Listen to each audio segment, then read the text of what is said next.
Hi everyone, this is a little tutorial on how to use Eduflow, the new website we're going to be using. So first thing you're going to do is you're going to go to Google Classroom and you're going to click on the link that's in my first post.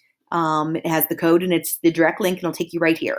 So this example is from 8S, 8 standard periods 5 and 7. They're in one side, okay? So if you're in a different period or if you're in 8A, this is going to be a little different. Okay, and you're going to see over on the left-hand side, it'll look a little different when you log in, but this is just for my example. We're going to use this one down here. And it says Lesson 5.2 Substitution. And you are going to click on the first item. And here it says Substitution Video. Obviously, if you're in 8A, it'll look different.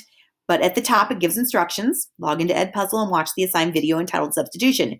You're going to go ahead and do that. You'll go to Edpuzzle, log in, and when you log in, that video for my class will be available.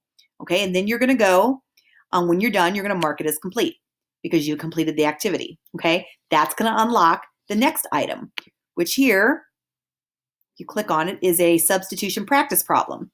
Okay, it says not completed yet. You are going to complete these problems, take pictures of all your work, and upload the files here. You can see right here, add attachment, there's file, Google Drive, text, anything you wanna do, you can attach, and you can attach more than one item. I've set it up that way. So if you have 3 pages, you can attach all 3 pages. When you are done with that, it is going to mark it as complete when you submit your attachments, and then it will be marked as complete. Then you're going to go on to your next item, which is your exit slip. Okay, it's going to tell you what I want you to do. You actually have to go to Flipgrid on this one too. Make sure you read all of the instructions. Okay, if there's documents attached, which there is on this one, let's see, the exit slip is attached below, so you can actually click on it if you want to. You can do whatever you need to do. It'll be linked in there, and then you should be good to go.